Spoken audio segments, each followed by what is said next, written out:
Arsenal lose to Aston Villa away. This was a match that everybody wanted to talk about where Arsenal robbed. We're going to talk about it in this one. Stay tuned.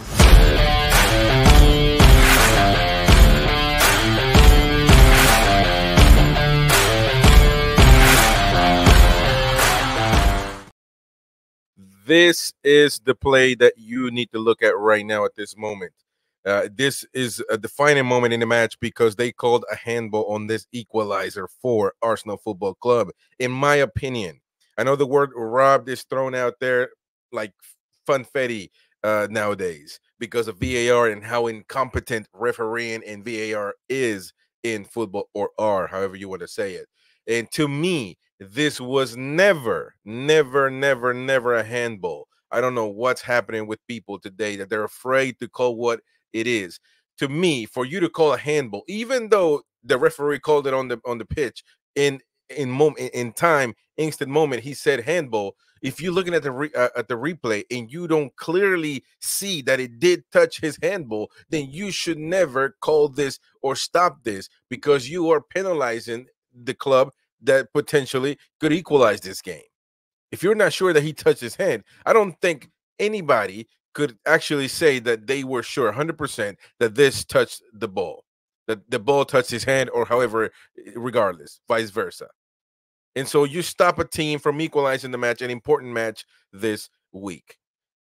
Now you tell me what your thoughts are on this situation. Was it a handball or was it not a handball? But regardless, we got to talk about what it is that happened. It is the game. The lineups right here for Arsenal: David Raya, Gabriel Saliba, Benjamin White on the right side, Sinchenko on the left side. He was subbed later on. In the midfield, Kai Havertz, Declan Rice, the leader, Martin Odegaard. This is like the starting lineup for Arsenal Football Club, and it will continue to be.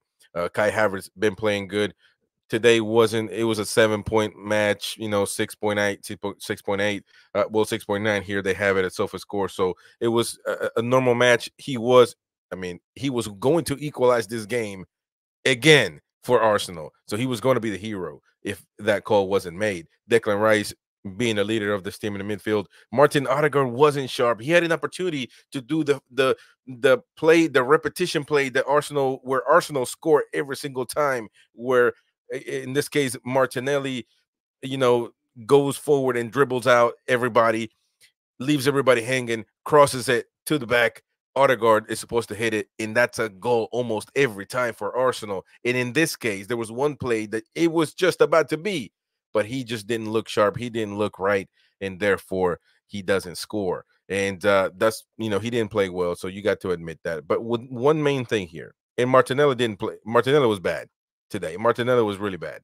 Bukayo Saka had opportunities. There was one opportunity where he was offside. That it was really well done, really terrific, but not the greatest game. But he was one of the guys that played all right, along with Declan Rice. But one player in particular that I have to point out is Gabriel Jesus.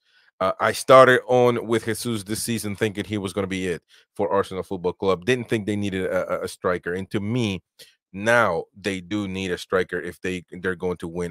I still have Arsenal winning the Premier League. I'm not going to jump off them, but at the end of the day, you got to capitalize on these opportunities. 12 total shots, 5 on target. 5 on target, and you don't make, and nothing happens. And to me, that's one of the most important stats in football is total shots, and total shots on target and off target. 4 off target for Arsenal Football Club, 10 shots for Aston Villa, and 3 on target, one of them the goal. So that's a great percentage. I always talk about this because it's a must win, it's a must have stat if you want to win football matches. And at the end of the day, they just don't have a striker. They don't have a killer.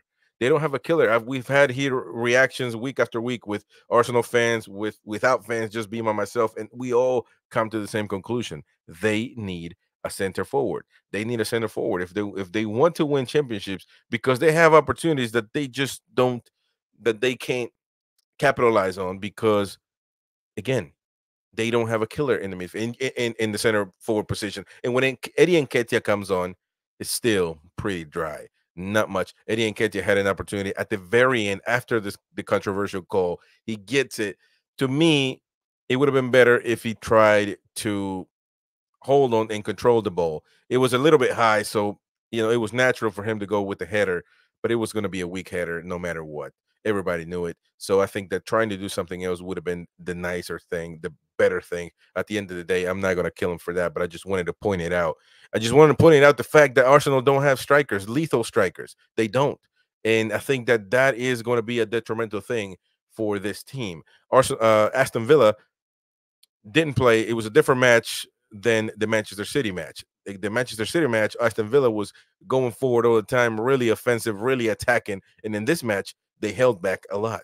And so, they understood that they couldn't leave the spaces open for Arsenal. If not, it could be a Lens match. It could be the match that they play after, I think, with I don't know if it was Luton. But regardless, Aston Villa knows what they're doing, and certainly so right now, sitting, if I'm not mistaken, at the third spot still, but with a lot of games to play. We'll see what happens with Aston Villa third, Arsenal still second, but at the end of the day, Manchester City haven't played, Tottenham haven't played, and basically Manchester City is the only one that could. No, not even that. Not even Manchester City could catch them. So we'll see. We'll see what happens. But these were really important points for Aston Villa right there. And yeah, even if City win, they go to 33. There's a little bit of gap right there. So if tomorrow, for some odd reason, City loses against Luton, then this is going to be really bad for the citizens. But that's going to be a tomorrow reaction. Today, man, this was a must win for Arsenal, and we talked about it in the preview on the live show. And Daoud said that this got to be a must win, and he had Arsenal winning this match. Well, let me tell you what, it hadn't happened. Aston Villa takes it 1-0, but I will say this though, they were, in my opinion, penalized by that non-call. It was not a handball. If you're not sure that it can't be, that it's not a handball, because all I'm seeing, I do not see the ball deflect. I do not see the ball move. I do not see anything at all that tells me that it touched Havertz's hand. And so therefore, even if the referee saw it, because he can make a mistake, right? That's why we have VAR. Well, then you can't call that. If you see that it clearly doesn't touch his hand, then what are we talking about? At the end of the day, when you look at the things and what happened on the pitch, it should be 1-1 Arsenal. But it wasn't. Let me know what your thoughts are. Don't forget to subscribe, hit the bell for notifications. We'll see you on the next one. Peace.